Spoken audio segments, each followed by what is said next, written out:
And Father, salamat Lord sa pagmamahala ng bawat isa Lord na nararamdaman namin as Lord dahil sa pagmamahal niyo sa amin, O God. And Father, salamat po sa pamilya Lord nila ni Uncle Noy, and Auntie Baby, Lord, nandito po sila, si Ron at saka si Adel. Lord, maraming man sa amin si Eileen at saka si na Chrissy, si Mark, O God.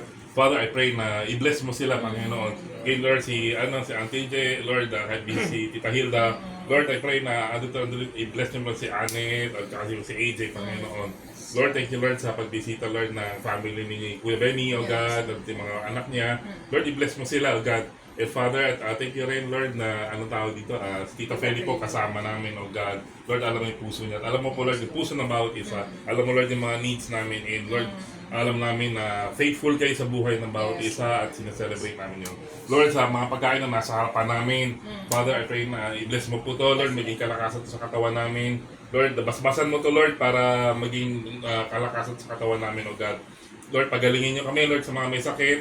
Lord, maging maging nourishment sa katawan namin, Lord.